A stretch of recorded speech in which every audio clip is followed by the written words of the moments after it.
मंदिर की आत्मा। गांव बापस्ती की पहाड़ी पर एक मंदिर था जो कई वजहों से प्रसिद्ध था। बापस्ती के परिवारों में आपसी सौहार्द बना हुआ था। इसकी वजह उस मंदिर को ही बताया जाता है। अरे ओ विमला, ये इस मंदिर की कहानी क्या है रे? अरे ये मंदिर इस गांव के लिए बहुत ही शुभ है। अरे शुभ तो है, तो फिर भी लोग इस मंदिर से दूर क्यों रहते हैं? ये इतना वीरान क्यों रहता है?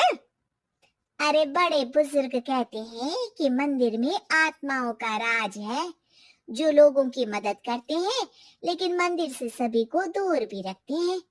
अरे ये कैसी आत्मा है जो लोगों की मदद भी करते हैं और लोगों को मंदिर से दूर भी रखते हैं?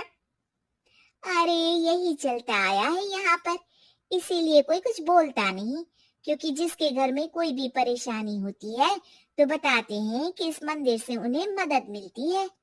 अरे वाह, ये तो अच्छी बात है, तभी इस गांव में इतनी खुशहाली दिखती है।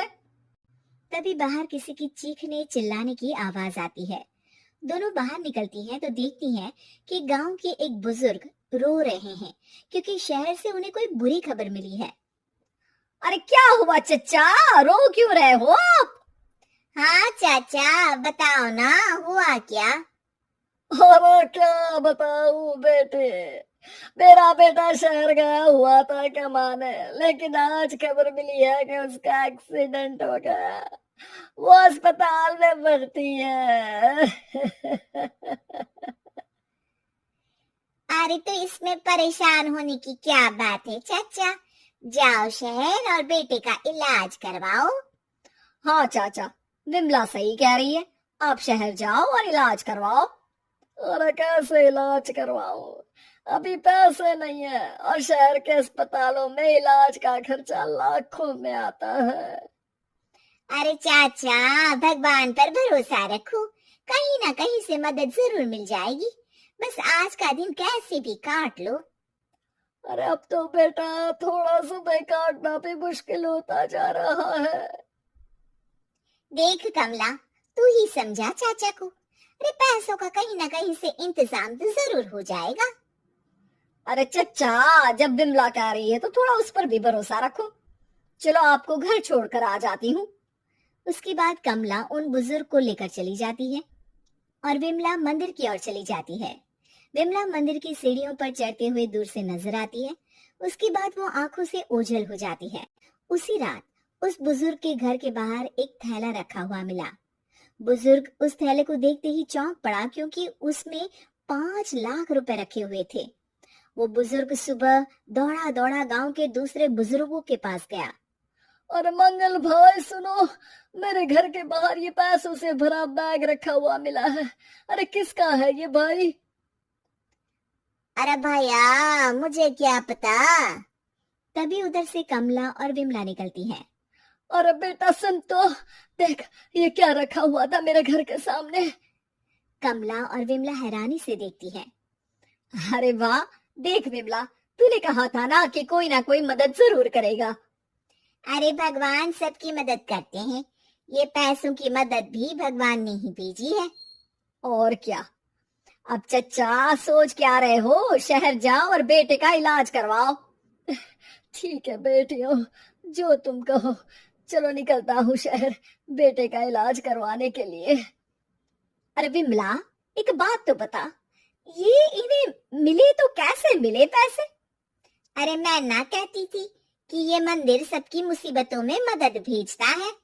अरे वाकई बड़ी पुण्य आत्मा है मंदिर में। सो तो है, लेकिन उनके बारे में लोगों को कम ही पता है।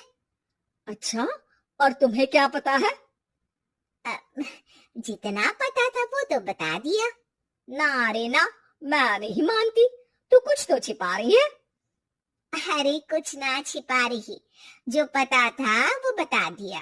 मंदिर से लोगों को मदद मिलती है, बस इतना ही पता है। ठीक है बाबा, अब नहीं पूछूंगी। इसके बाद उसी रात कमला चुपचाप अपने कमरे से निकलती है और मंदिर की ओर चल पड़ती है।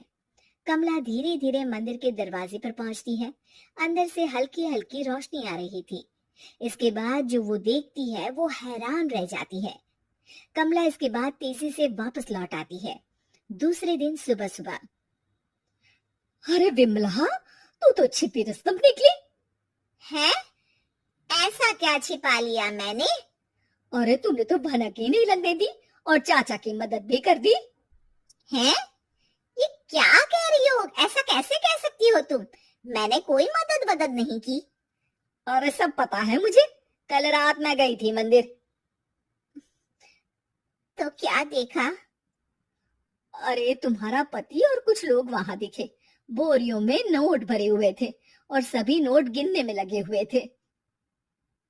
तो तुम्हें क्या लगा? वो क्या कर रहे थे? अरे मैं समझ गई कि वो लोग कहीं से डकैती कर पैसे लेकर यहाँ मंदिर के पीछे छिपाते हैं। अब जब तुम जान ही गई हो तो बता देती हूँ, लेकिन ये बात किसी को पता नहीं लगनी चाहिए। मेरे पति डकैती नहीं डालते हैं, बस उन लोगों से पैसे छीनते हैं जिन्होंने गलत तरीके से पैसे बनाए हैं। और फिर लोगों की मदद करते हैं। यही है वो पुण्य आत्माएं जो लोगों को मदद पहुंचाती है। अब समझी?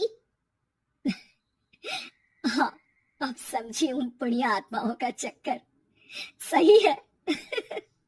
करते रहो मदद, लेकिन सावधानी से, मेरी तरह कोई और ना पहुंच जाए।